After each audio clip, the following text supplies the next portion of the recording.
Hello, everyone, and welcome to this evening's call with Congressman Adam Smith. During today's call, we'll be taking questions live from constituents like you. To ask a question, please press *3 on your telephone keypad right now. You may also sign up for the Congressman's newsletter by pressing *6 at any time during the call.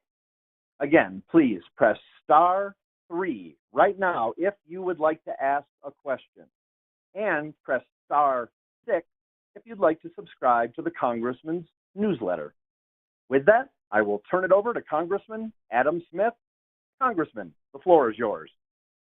Thank you very much. I appreciate all of you for joining. There is a lot going on. I'll give a quick overview of some of the top issues going on the federal level, and then turn it over for your questions and comments. Always like to point out, like doing these teletown halls, but not your only opportunity to contact me or tell me what you think we ought to be doing. Please feel free to reach out to my office anytime. Love hearing from you. As I said, there's a lot to be working on right now. The central focus is the basic income gap that we have in this country, the concentration of wealth. There are a few people that are doing very, very well, and there's a lot that are struggling to pay the bills. Now, one big part of this that we've talked about a lot recently is affordability of key items like housing and healthcare and energy, education, things that are necessary for people. The other part of it, of course, is jobs that pay people a decent wage. But focusing on the cost issue, number one issue right now has been healthcare. The extended Affordable Care Act tax credits will expire on the first of the year. That is causing a significant increase in insurance rates. We need to do something to help people access healthcare and bring down the costs. A lot more could be said about that, but I'll just point out that one of the big problems is the number of people who can't afford insurance and therefore are not in the system. We need a universal access system, a system where everybody is covered, because this doesn't just impact the people who don't have insurance. If people don't have insurance, they get care in the most inefficient way, and healthcare providers, hospitals and the like, have to provide what's referred to as uncompensated care, and then they pass those costs on to everybody else. We need a much more efficient healthcare system than the one we have right now. That's one big cost item. Energy is another big cost item. And this is an area where, and this will be a theme of the cost issue, a lot of the policies that President Trump is adopting are only making the problem worse, not better. In energy, he has canceled a number of clean energy programs, wind, solar, a variety of others. And whatever you may think of wind and solar and your opinion about climate change and how much we need to get off of our dependency on fossil fuels, wind and solar are power sources. Canceling those projects takes power generation off the grid and is driving up costs by reducing the access to energy at a time when we need it more. I also want to put in a quick little shout out for fusion energy. There's actually a fusion energy company right here in the Pacific Northwest that's pretty close to making that work, which would be enormously helpful in terms of meeting our energy needs. But at a minimum, we need to keep building these projects that we have funded for alternative energy. And then housing is the other major cost item. This is primarily a local policy issue. In the Puget Sound region, we need to build more housing. Permitting has become too cumbersome. Zoning has been too restrictive. We simply aren't building the housing we need, and the housing that we are building is way more expensive than it should be. This is really driving up the cost of housing for a lot of people. So very focused on those three aspects of it. Education, also very expensive. We need to give people better access to career and technical education to get the skills they need to go out and get jobs. And then we need to support unions and support workers so they get paid decent wages. My father worked at United Airlines as a baggage handler out at SeaTac Airport. It was a union job. It paid enough basically to fund a basically lower middle class lifestyle in SeaTac. Those types of jobs don't pay enough to cover those costs anymore. So we need to stand up for workers on that aspect of it as well. Last piece, of course, on the expense issue is tariffs. And this is a big issue that's coming forward. President Trump will put tariffs on over 100 different countries and about a dozen different items. This has driven up the costs for people in a wide variety of different areas. There is a case before the Supreme Court, which should be ruled on shortly, to decide whether or not those tariffs are illegal. Now, tariffs are part of policy, but the way President Trump has done it has been very extreme. And he put a 50% tariff on Brazil because he didn't like how they were treating Bolsonaro. He put a 50% tariff on India because he didn't like that Modi, the prime minister of India, wasn't giving Trump credit, which he didn't really deserve, for stopping the conflict between India and Pakistan.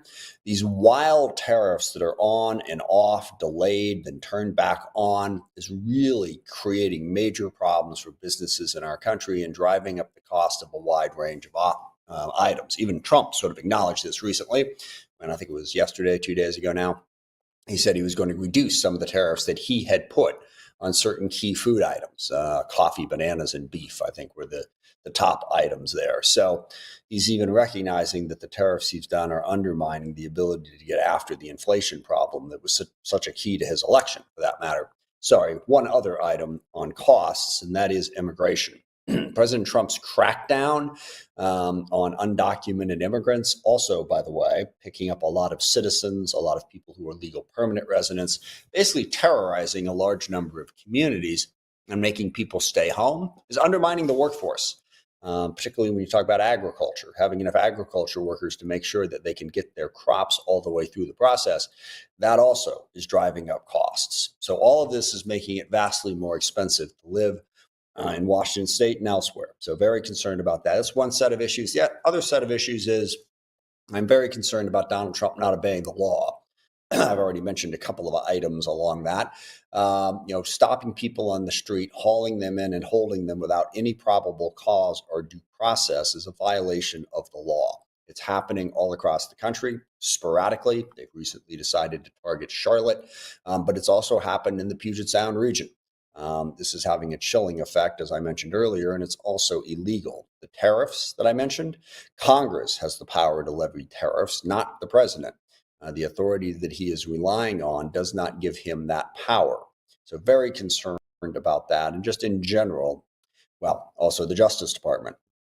Trump is the first president in the history of this country that has specifically gone to his Justice Department and said, please target my political enemies. Not, I think a crime has been committed, please investigate. I don't like this person, go find something on them. This has happened repeatedly. Most recently, he has assigned the Justice Department to dig into the Epstein files, not, mind you, to find out who is actually culpable, but to specifically target Democrats. That is a blatant violation of the rules, laws, norms, and Constitution of this country. I think we need to speak out aggressively about this. I do not like a whole host of Donald Trump's policies. But if you're arguing about, immigration policy, a bunch of different issues, you can have that argument. But there is the law. President Trump doesn't seem to think that the law applies to him. It is two relatively minor issues, but bring home this point. One, as you've no doubt heard, Secretary Hegseth now refers to himself as the Secretary of War, and they've rebranded the Department of Defense the Department of War. Very costly exercise, also illegal. The law is very clear. Congress passed into law that it would be called the Department of Defense. If he wants to call it the Department of War, something that I think is a spectacularly bad idea in and of itself, but if he wants to do that, he has to change the law. He has not. And then, of course, there's the whole knocking down the East Wing of the White House because Donald Trump decided he wanted to, and getting private, in some cases, anonymous donors to pay for it. Yes, previous presidents have made alterations to the White House of a variety of different means. Always it was done in a legal way. The president did not unilaterally make those decisions. Bipartisan commissions, act of Congress helped inform how that was done. President Trump doesn't think the law applies to him, so he just knocked down a third of the White House. I really think the rule of law matters and it's under threat, which brings me to the third and final item that I want to mention, and that is the ongoing war in the Caribbean, seemingly against the nation of Venezuela. This, too, is outside the law. There is no imminent threat under the definition of the Constitution that justifies the president using lethal force. Yes, drugs in America are a massive problem, and we can should continue to combat them. But number one, it's highly questionable whether blowing up a few boats in the Caribbean are going to have a significant impact on a global drug enterprise. And I want to emphasize one big point on this. Fentanyl is the drug causing the most problems in the United States of America. Certainly, it is causing the most deaths. No fentanyl is coming out of Venezuela, in Colombia, and up through the Caribbean. The attacks that we have seen by the United States military have been targeted on cocaine, which is also a problem, but it is not what fentanyl is. So this whole operation is of questionable legality. And then it's an open question. Is this an effort to stop the illegal flow of drugs into America? Or does the president, as he has said on more than one occasion in the last couple of months, does he intend to try to bring about regime change in Venezuela? Does he intend to start a full-on war against Venezuela? I am adamantly opposed to that. I would hope we would have learned our lesson that regime change is something we should not be doing. Yes, you can look at a lot of countries in the world and say the world would be a better place if they had different leadership. I'm smiling because I would look at our own country right now and reach that conclusion. But the idea that the United States of America can step into Venezuela, remove one leader, put another one in place, and somehow make things better is one that, first of all, should be widely discredited. We don't have that kind of power. It usually leads to more chaos, not less. And second, it is not what the United States of America should be doing. We shouldn't be interfering in the affairs of other nations in that way. In fact, that's one of the things that Donald Trump ran on. He was going to put an end to our endless wars. He was going to stop all of this foreign military adventure. Instead, he is starting a brand new war right here in the Western Hemisphere. It's illegal and extraordinarily bad policy, so I'm very concerned about it. As I said, a whole bunch of other things going on, but as I glance up at the clock, I want to make sure I don't go on for too long. I want to take as much time as possible to get your questions and comments on whatever issue you want to raise, so I will turn it back over to the moderator to have him do that. Thank you so much, Congressman. And we would really like to hear from you. So just as a reminder, if you would like to ask a question live, press *3 on your telephone keypad right now. Again, press *3 if you would like to ask a question. And if you'd like to sign up for the Congressman's newsletter, and I would encourage you to do so, press *6. All right, our first caller, Congressman, is Sherry.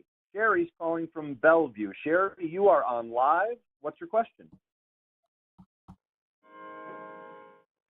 Hello, Sherry. You're on live. What's your question? Hello, I think it could be from me. Sherry is my wife. My question was, my name is Bill. My question is, what do you think it will take for Congress to change back to basically being the owner of the purse? You kind of alluded to that, is that Congress is supposed to be the purveyor of the purse, but right now Congress isn't stepping up to that as their job. I realize the Democrats would like to do that. The Republicans don't seem to want to do that. What do you think it'll take to get the Democrats and Republicans working together to take back that power of the purse? Yeah. First of all, thank you very much for that comment. I kind of buried the lead in my opening comments. That is the number one biggest illegal thing that Donald Trump is doing that has the most consequence and impact. The Constitution, as you said, says the Congress decides where the money is spent. Well, Trump has, basically violated that in 1,000 different ways. Money that has been approved by Congress, he has blocked. Frozen funds, so over $400 billion at one time or another he has frozen that had been authorized by Congress. Then he is spending money in a whole bunch of places that haven't been authorized. And enhanced border stuff. He's now talking about giving $2,000 back off of his tariffs. All illegal, all outside the realm of what he ought to be doing. So you're absolutely right. Major problem. What it's going to take is prolonged effort to bring the American people's attention to this issue and eventually get one of two things. Get congressional Republicans to care about preserving their authority as members of Congress, because it's not just a Democrat thing. Trump is ignoring all of Congress. And sadly, Speaker Mike Johnson in particular is simply going along with it. The Senate is going along with it as well. I think what it's going to take is it's going to take part of this nationwide organization. I think the No Kings rallies that have been done. I've attended a few. I think are a really powerful statement about the United States of America wanting to take back its constitutional rights. And to do that, then we got to go out and win elections. We've got to show the American people don't vote for a member of Congress who won't do the absolute minimum of doing their job, of spending the money, hold them accountable. In the short term, there have been a lot of lawsuits filed. They're working their way up through the courts. Sadly, on too many instances, the Supreme Court has enabled the president's blatant unconstitutional actions, but I think we have to keep pursuing the legal side of it as well. But ultimately, what it's going to take is a coalition of people who reject Donald Trump's unconstitutional approach to spending money and then express themselves publicly and, most importantly, at the ballot box. Thank you so much for that question. Let's go to our next caller. And a quick reminder, if you have a question you would like to ask during this call, all you have to do is press *3 on your telephone keypad right now. Our next caller is Israel. Israel is calling from Seattle. Israel, you're on the line. What's your question?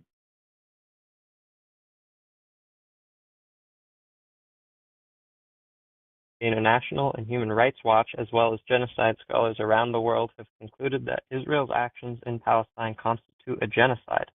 House Resolution 876, which would formally recognize Israel's genocide in Gaza and push the U.S. to meet its obligations as per the Genocide Convention to prevent and punish this crime, has been put forward, but you have not co-sponsored it or supported it.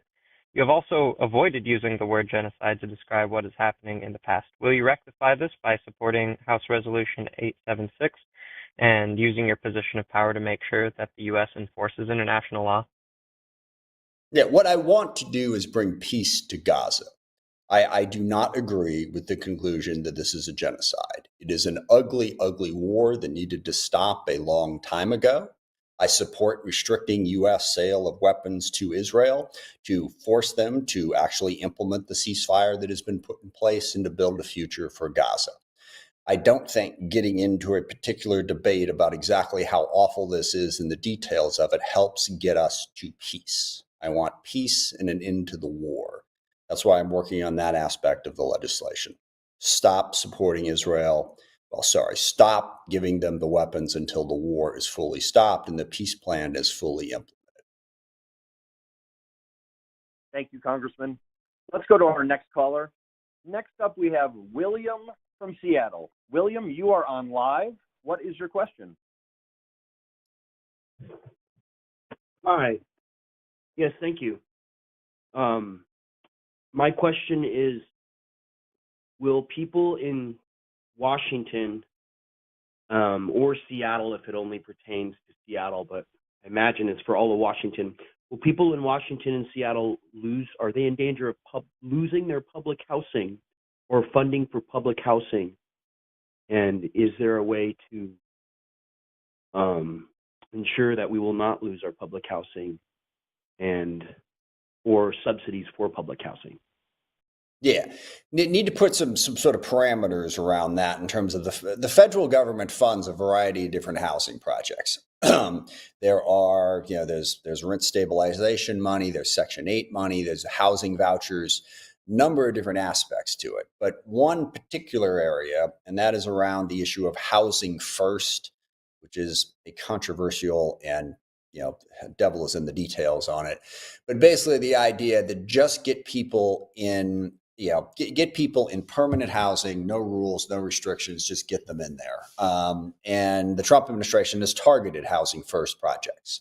I think I saw a figure, there's some $47 million in King County that comes from the federal government for housing first projects.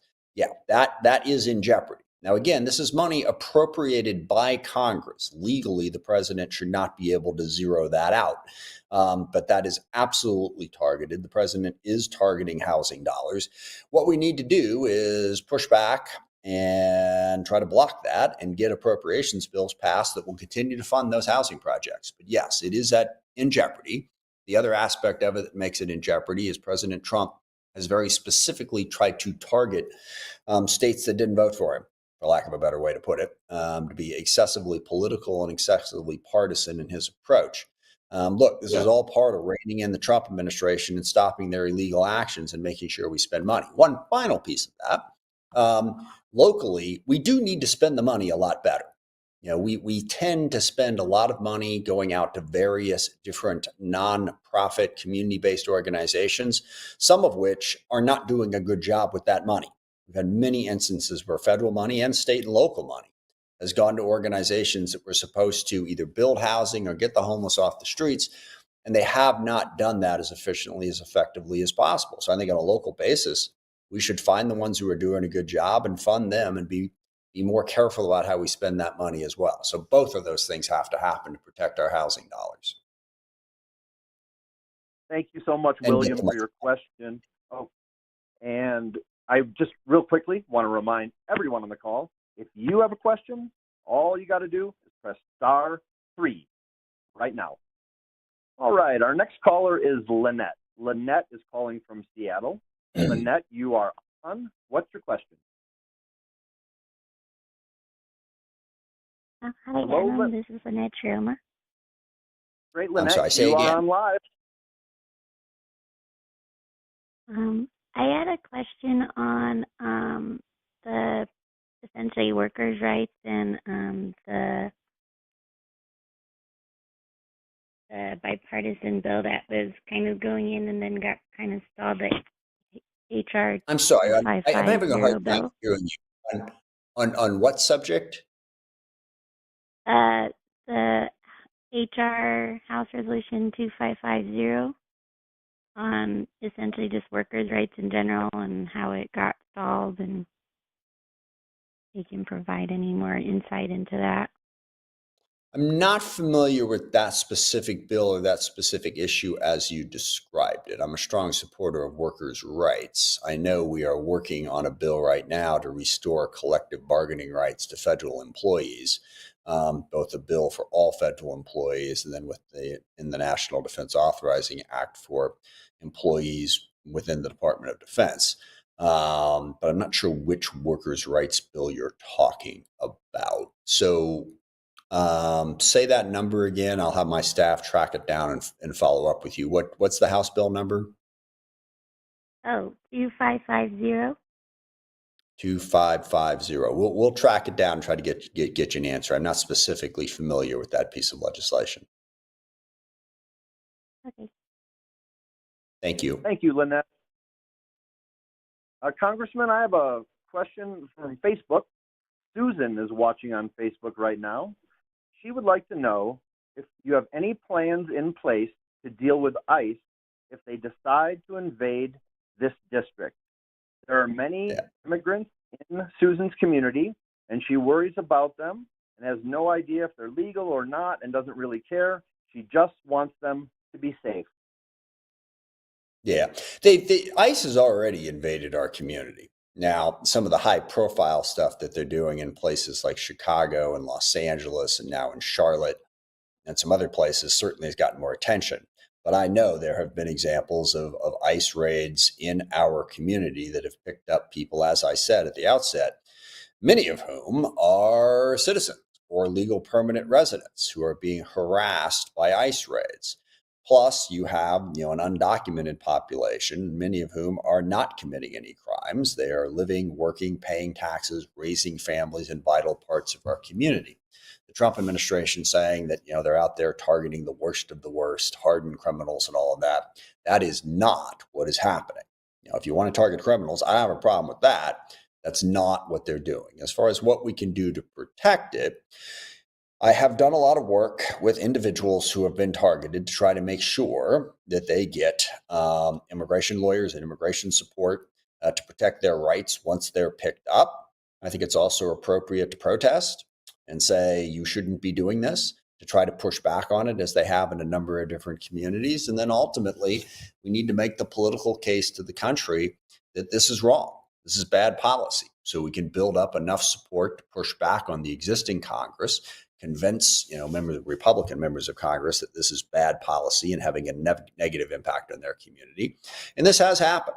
Many of these raids have happened in Republican districts, and many Trump supporters have said, "Wait a second, I know this family. Why are they being locked up?" So I think we need to raise attention to that. And then again, as I said, ultimately change the majority so we can get an immigration policy that is more humane and makes more sense. But in the short term, if there are people in your community who are targeted, please reach out to my office. We will bring whatever support we can in terms of our casework ability and bringing in lawyers and other immigration rights groups in the community to support them. Thank you so much, Congressman, and thank you, Susan, for watching on Facebook.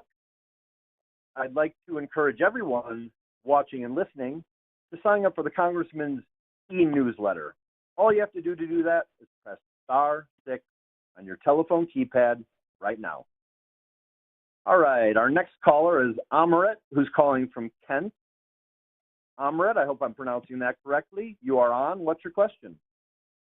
Yeah, thank you. You putting me online. Mr. Smith, I have a question. Over the years, I'm a small businessman, and my health insurance is going up every year. Like this year, went up $250 or so.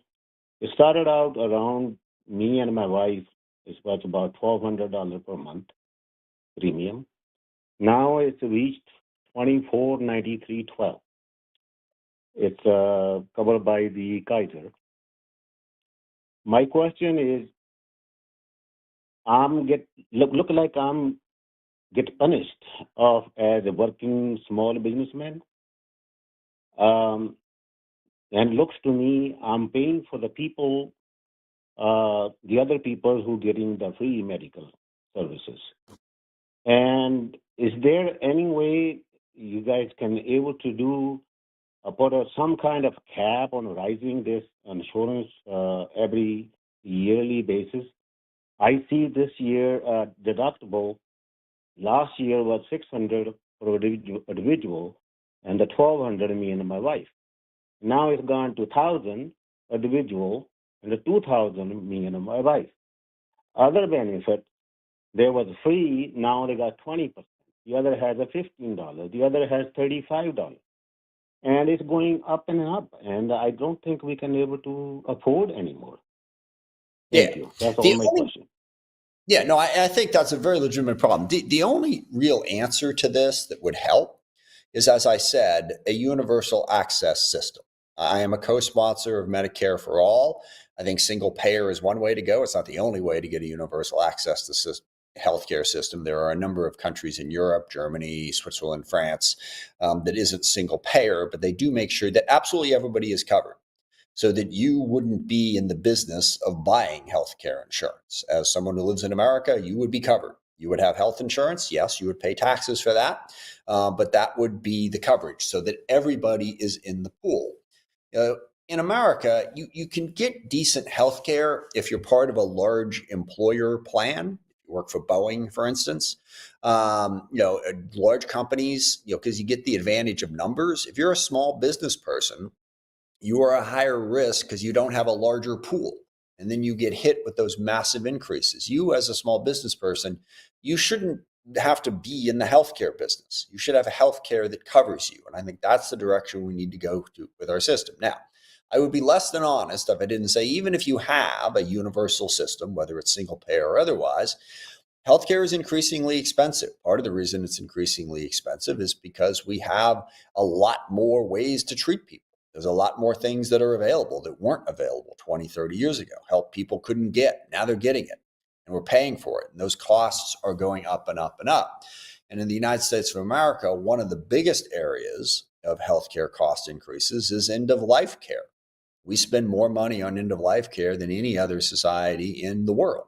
And that costs a lot of money, and that goes into the overall healthcare system that then insurance companies, whether they're public, like Kaiser, whether they're private like Kaiser or public like Medicaid or Medicare, they have to absorb those costs somehow and pay that. And we just have a very inefficient system. And the smaller the pool you're in, the more you get hit by that. My healthcare premiums and part of the Affordable Care Act was members of Congress were taken out of the federal healthcare system, and we were put on the Affordable Care Act. My healthcare costs just for me and my wife, kids are even out of the house now, extra $170 a month is the premium increase that we just got the estimate on. So it is hitting a lot of people as healthcare costs go up. The only way to get after it as a starting point is to have a universal access system that covers everybody. That would help. And then we do have to make some choices about what we will cover and what we won't cover. And how do we do that in a way that is fair, but makes it so that people can afford their health insurance? An enormous amount of pressure. Now, you've heard the controversy over the Affordable Care Act subsidies. That's one way to do it. As healthcare costs are going up, we just give a direct tax credit to people to help them buy health insurance. That helps, but it's just expensive. Those costs go up for the taxpayers as well. So getting those costs under control would be the real solution. Now, one of the things in small businesses, and I'm not intimately familiar with this, part of the Affordable Care Act was to allow small businesses to pool with each other in certain areas so you could get some of those benefits of scale. I don't know exactly how that works, but if you want to reach out to my office, I'd be happy to follow up and see what we can do in terms of finding, a better plan within that system. The small businesses, as you pointed out, get hit really, really hard for all of those reasons. Thank you. Thank you so much. Just a reminder, there is still time to get in the queue to ask Congressman Smith a question. So if you'd like to do so, just press *3 right now. All right, our next caller is Bill. Bill is in Federal Way. Bill, you are on live. What's on your mind? Hi, so I was wondering, we're talking about, trying to stop the president from doing things. Why can't we stop the companies that he is hiring to do things, like the company that he hired to tear down the East Wing of the White House? Why can't we stop them? Why can't we do something to where we could freeze their assets, where they can't go and, use excavators to tear down the White House? That's Well, my sadly, question. yeah, I mean, the people who would have the power to make that determination typically would be the executive branch. That'd be the president. He's not going to do it. The other thing we can do and have done in some instances is you can bring lawsuits and ask That's what I'm them. talking about. Yeah. And I don't, the White House thing happened in like a weekend before people even knew it was happening. But yes, there have been a number of lawsuits to block the president from taking actions and stopping spending or spending money in different areas. They've had some success in the lower courts. Typically the Supreme Court, pulls the lower court rulings and allows the president to go forward with what he's doing. But I think we need to continue to have a very aggressive legal strategy. I work fairly closely with Nick Brown, Washington State Attorney General, where we can do that. We did this on the SNAP benefits when the president was illegally blocking the payment of SNAP benefits. A court case was brought and lower courts all agreed to it. Supreme Court held it up for a couple of days. But yeah, I think lawsuits have to be brought when the president is either A, not spending money that the law and the Constitution say he's supposed to spend, or B, spending money that the law and the Constitution says he can't. I think we have to use the courts to try and stop him. Even if the courts don't do the job they should do, we got to at least play that card because sometimes it works, A, and B, it draws attention to the issue and can build public support and backlash against what's being done. But there needs to be enough penalties against these companies that are helping him to where they're going to lose money that is going to be financially bad for them to support him in doing things like that. They've got to have enough penalties that they dare not do it again because they're going to not have a company anymore. Yeah. No, I think these are assets.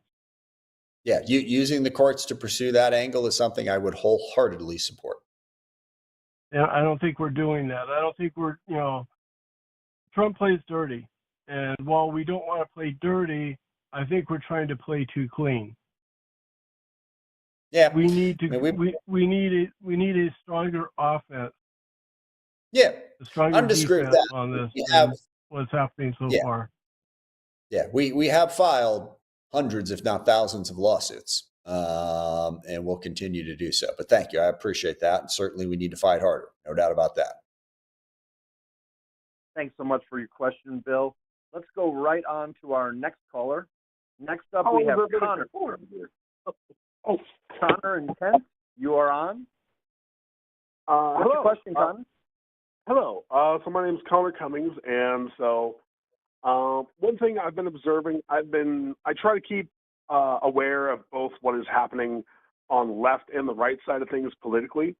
I want to know what the Republicans are telling their voter base, you know. Yep. And so I've noticed a colossal, like very tragic amount of misinformation being spread, and I feel like this is the prime factor in the partisanship in our country. And I wanted to know is there any like specific things that Congress, like Democratic Congress people, are trying to do to counteract this this misinformation campaign that is being spread so aggressively in the country? Like, for example, the way people are using AI videos. At this point, AI videos are at a point where even for experts, it's almost impossible to differentiate some of the videos from reality. And people are using these videos to fake people's personas, their appearances, their voices, and making them say things that just aren't true. Sometimes it's pretty easy to debunk with like celebrity figures, because you can kind of like point out, like, they usually publicly address, I didn't say that, here's the proof I didn't say that, yada yada. But for a lot of people that are like not protected by that kind of like legal teams and stuff, their personas are just out there to be abused by anybody that will use these videos to use them as a figurehead to spread whatever the words they want. Are there any campaigns or bills in progress? Yeah, I got it. Look, couple things. First of all, understand, long before AI, misinformation was being very aggressively used. I mean, Donald Trump doesn't get two sentences out of his mouth without saying something that's untrue. Do you realize that gas prices were down below $2 a gallon? No, actually, they're not. But the president has said that over and over again. You know, he said that, inflation was so much worse, a year ago. So, I mean, he says a whole bunch of things, and then they're picked up by the broader medium out there. I mean, my gosh, just go back to the 2020 election and all the lies that were told about that election. Even the whole issue that is driving so many of the Trump folks to be sympathetic to Trump weaponizing the Justice Department is, it's like, well, they did it to Trump. It was this whole Russia hoax thing, that the Obama administration made up all this stuff. They didn't make anything up. Russia interfered in the 2016 election, and the Trump campaign was really kind of close to a lot of those people. Was there collusion? Yeah, it's kind of hard to prove, but now they've got this notion that there's this huge hoax and it was all made up out of whole cloth. Total lie. And, they've been spreading this in 1,000 different ways. AI is tip of the iceberg. I mean, they just do it on talk radio. Now, what can we do about it? I'll tell you. Yeah, that's the biggest. The the biggest thing we can do about it is get into those spaces, and this is something that I've started to do. I have always gone on Fox News. Not started. I've done my entire career. You got to get into the spaces, like you said. Be where they are. I go on Newsmax all the time. Heck, I went on Matt Gaetz's podcast once upon a time. I don't let them occupy the space. I've started to do a whole bunch of podcasts. I went on Jordan Peterson's podcast. I went on a thing called the Drinking Bros podcast. You cannot simply allow them to occupy that space. I think the sort of left effort, well, we need to deplatform them. We can't give legitimacy to what they're doing. In the modern era, you can't deplatform somebody.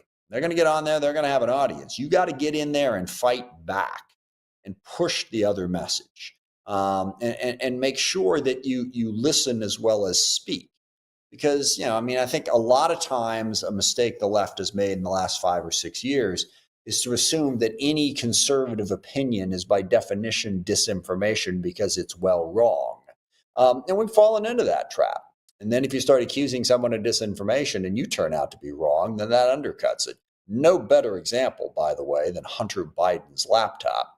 And I will confess, when the story broke about a week before the election that Hunter Biden had this laptop that was picked, I was like, how could anyone possibly be stupid enough to leave a laptop with sensitive information on it at a frickin' repair store? So I was like, yeah, really? But, this is disinformation. This is a lie. This is whatever. Well, no, actually it wasn't.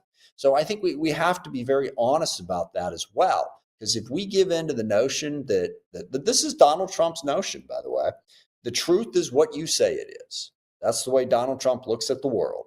If we give in to that, then any hope for liberal democracy or any sort of pluralistic society is buried. So we got to fight back, but I think also we need to be a little bit tolerant of those people who disagree with us. Listen to them, hear them out, hear what's right, hear what's wrong, and then push back and make the argument, but do it from a place of respect as opposed to showing up and saying, you're stupid, I'm here to educate you. Now, get into those spaces, listen, make the case, and begin to push back. There are so many spaces where people get their information now that people on the political left just aren't in. We're not there. We're not talking to those audiences in any way. Now, there have been some efforts recently to turn that around, to get some folks out into those spaces. I'm working with a couple of different groups on that front. But that's a long way of saying we got to get into those spaces where the right wing is getting their information and make our case. Go mix it up. And it's tough, man. I got interviewed by Tucker Carlson a few times a few years back. That is not fun. But I'm not going to just let him go out there and talk without being challenged. We got to challenge him everywhere we possibly can. Thank you, Congressman, and thank you for your question, Connor. All right, let's go to our next caller. We have Gary on the line. Gary is in Bellevue. Gary, you are on live. What's on your mind? Yeah, thank you, and thank you for holding these digital town halls. I think they're great. Listen, my question is, since Trump and Hegseth have what can only be characterized as extrajudicial killings of these fishing boats in Venezuela, why cannot they be held or an impeachment brought against them for murder? Yeah. Well, first of all, I completely agree. And I was quoted in the Seattle Times on this front just yesterday. Look, what Trump has decided is that drug dealing will now carry the death penalty, and he is judge, jury, and executioner. No due process, no probable cause. I think that's illegal. Yeah, I think you could certainly bring charges against him on that front. However, impeachment requires 2/3 of a vote in the Senate and a majority vote in the House. What I'm more focused on in the short term is defeating him politically, which is doable. To build a coalition that says this is not the way we should be being governed as a country. And you mentioned that. I've mentioned a whole host of other things. You know, his approach in immigration. I haven't even mentioned the fact that he's using the United States military for domestic law enforcement in the U.S., in cities. Blatant overstep of constitutional authority on a whole host of other issues. I think we've got to go out and make that case, build support to oppose him.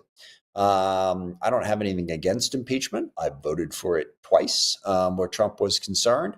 I want a winning strategy. Trying to get 67 senators to convict at the moment doesn't appear to me to be a winning strategy.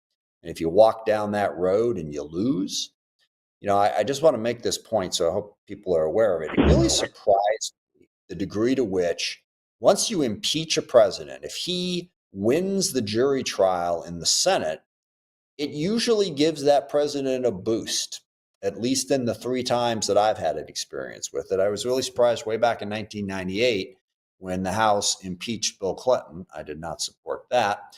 But then the Senate failed to convict. And however you look at that particular set of circumstances, it wasn't a positive for Bill Clinton.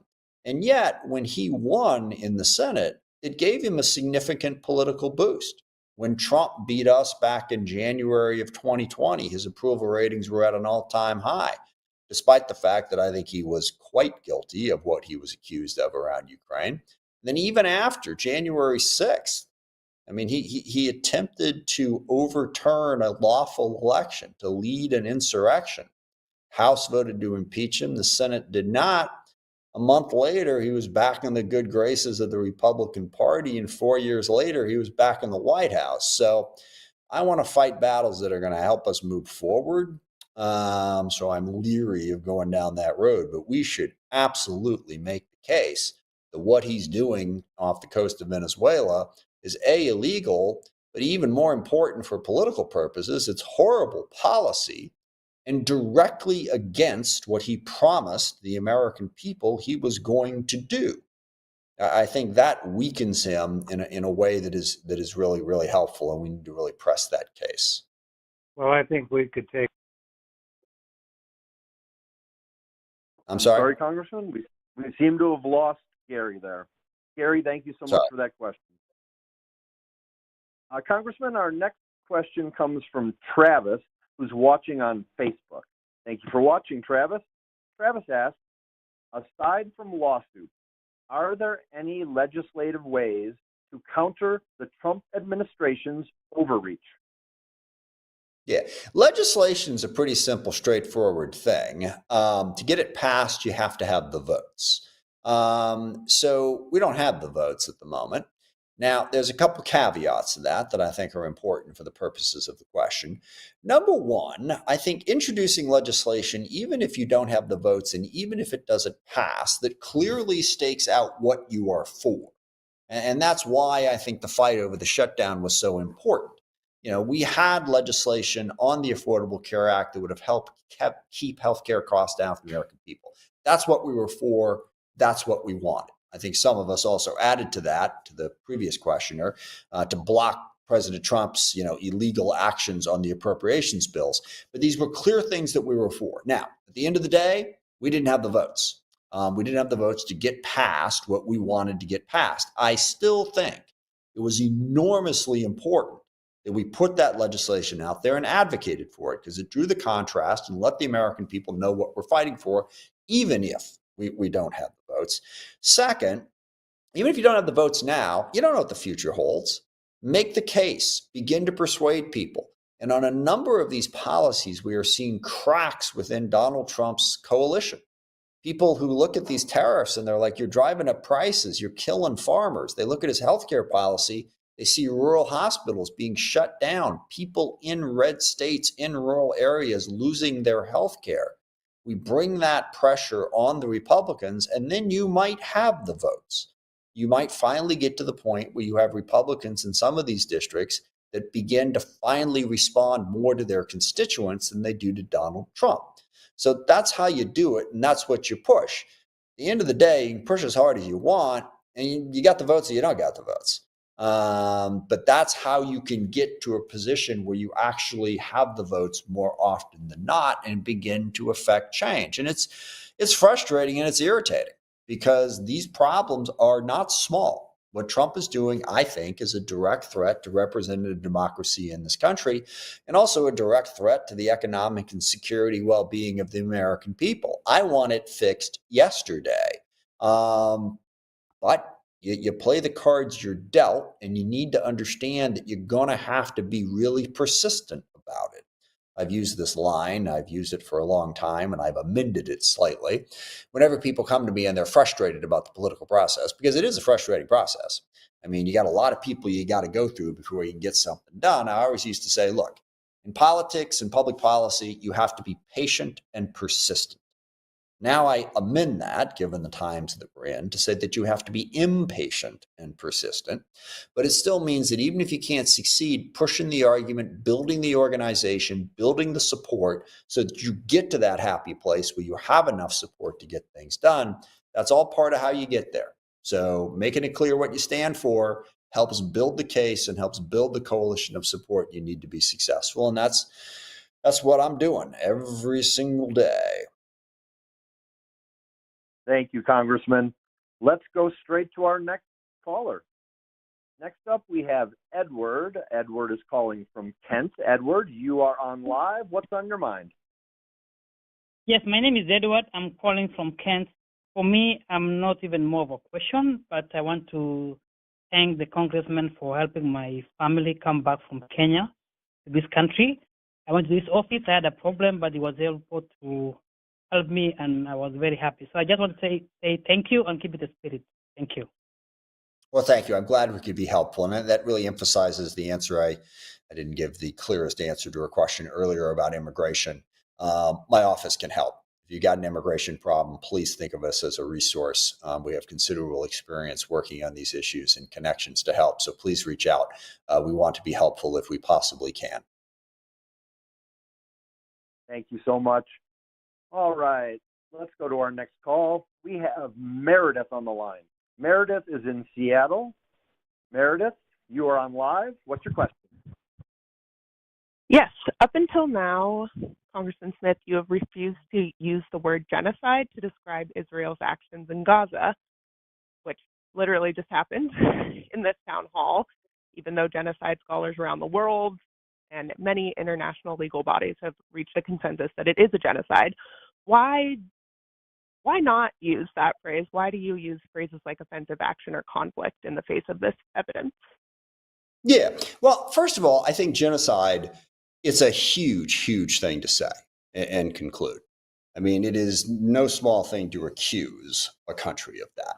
And like I said earlier, what I want in the Middle East is peace and an end to the war. And I have supported a ceasefire for, almost 18 months now in a variety of different ways. But to accuse the Israelis of a genocide, I always think of it in terms of the genocide against the Jews, where they were rounded up, put into death camps, and executed. Israel is fighting a war. I don't like the way they are fighting that war, but they are fighting a war in response to a whole lot of different things. And yes, I know there's a back and forth on that. I understand that a lot happened before October 7th that impacts this as well. But Israel was attacked on October 7th and in a very brutal fashion. 1,200 people were killed, and women and children.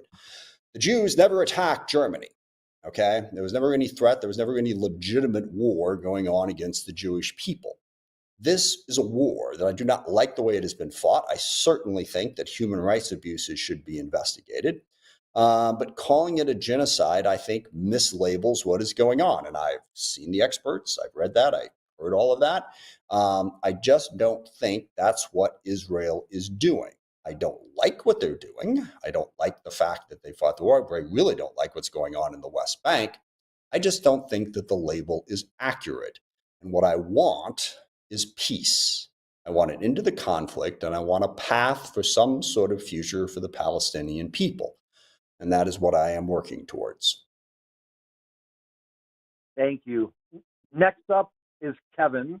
Kevin is calling from SeaTac. Kevin, you are on live. What's your question?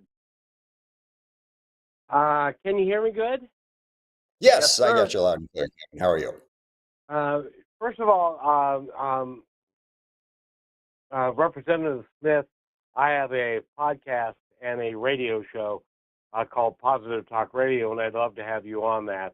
And I've talked to your people about that, and we're going to get that done. But I really am concerned because there are people who are being detained by ICE. The specific person I'm thinking about got here in 2007.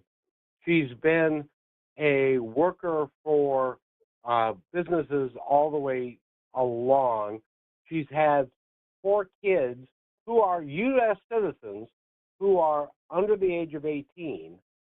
And then she got deported. But ICE hasn't said what they're doing to protect those children and where those children are going to be. Have you any idea, or does the government have any idea what's happening to those kids? Yeah. No, look, Trump's use of the Department of Homeland Security and ICE has paid no attention to those details. And, I don't know. I can find out in that specific case. We have worked cases like this before. You try to find relatives, family, friends, something that we can make sure that the community is supporting the children. But very often ICE comes in, blows this whole thing up, and everyone's got to try to put the pieces back together again.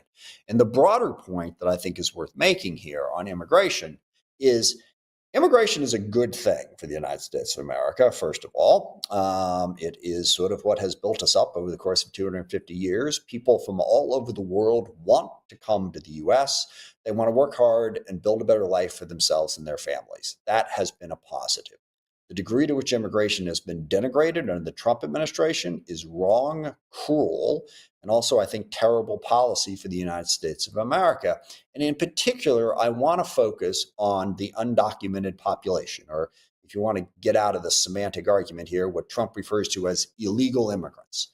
And is a reason why Trump always says Oh, we're going after the worst of the worst, criminals, gang members, terrible, awful, horrible people, because he knows that what he's actually doing isn't popular. It is popular to secure the border. It is popular to say that we shouldn't have open borders, that there needs to be a process, all right? It's also popular to say that people who are here undocumented, who are committing crimes, should be rounded up, detained, and deported. But what's not popular is what you're talking about. The millions of people in this country who are in the country, admittedly undocumented, but they are not criminals. They are working hard, paying taxes, raising a family, contributing to our community. And we have had a policy in this country for decades of relying upon the labor of those people. And now they've come here, they've built a life, they've become part of our community.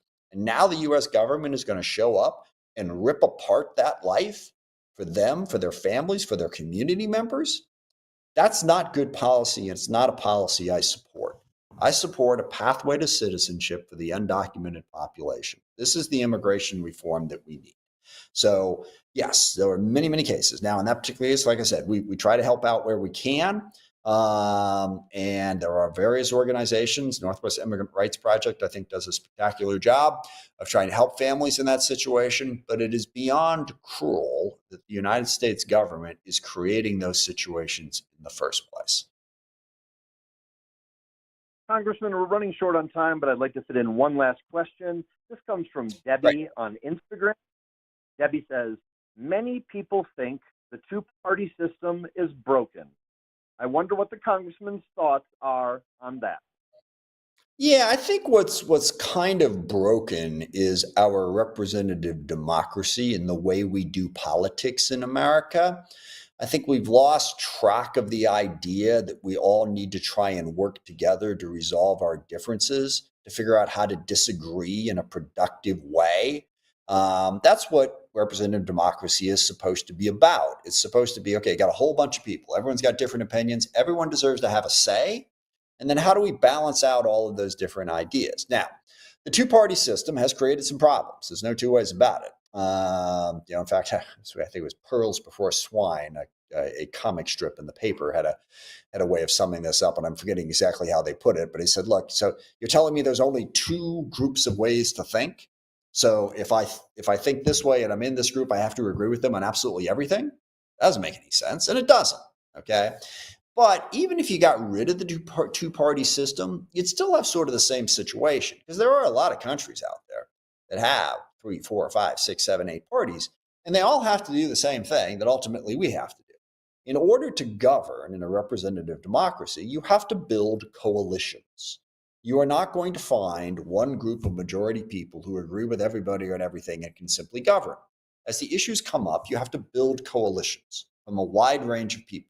And the coalition will be this on one issue, the coalition will be that on another. And it isn't that you find a coalition that 100% agrees with you. It's just not the way it works.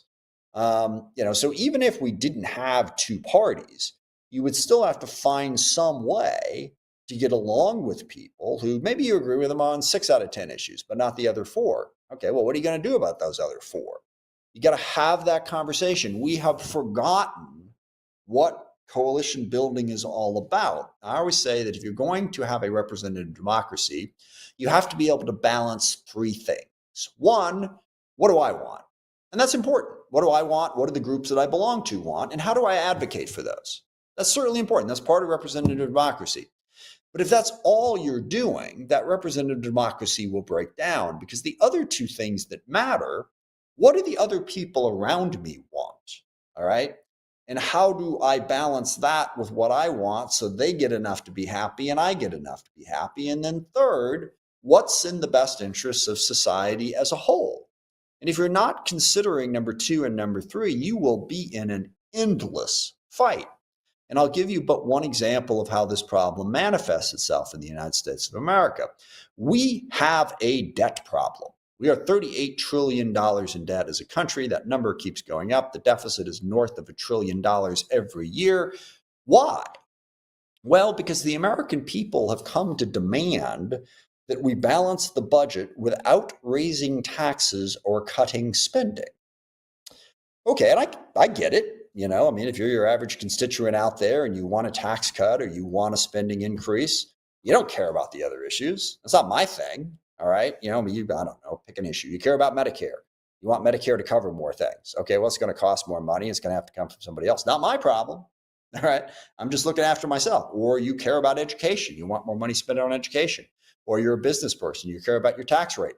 You know, we have stopped looking at it in any sort of holistic standpoint. And that makes it very, very difficult to govern, whether you have 2 parties, 3 parties, 4 parties, or 10 parties. You're still going to have to try to pull together a coalition of people with differing interests and find that right balance in terms of how you make a community work. And that's a matter of, you know, I don't know, taking what you need as opposed to what you want, and then leaving a little bit left for other people. So that's what I try to do. You know, I try to work with a variety of different coalitions. I don't write anybody off. I represent everybody, whether they've ever voted for me or like me or hate me or whatever. It doesn't matter. I represent them. Let's try to figure out how we can work together to solve problems and move our community forward. Increasingly, people don't do that. They get siloed and they figure out, you know, who they like and who they don't like, and then they just fight about it. That's not a good way to run a country or a community. So trying to push back on that and build those coalitions and work together with people. So on that cheerful note, I think we're out of time. I appreciate the questions, comments. I'm going to do another one of these, I think, on Saturday. So I want to try to keep in touch with as many people as possible. We'll keep doing this. And I always close where I start, which is contact me anytime. This is not your only opportunity to express your opinions. Tell me what you think I ought to be working on, or seek answers to your questions. Thank you. And thanks to the moderator and the folks who set up the call. Thank you, Congressman, and thanks for everyone for joining tonight on this very important town hall. If you would like to subscribe to the Congressman's e-newsletter, just stay on the line right now and leave your name and your email address after the tone. Thanks again, and have a great evening.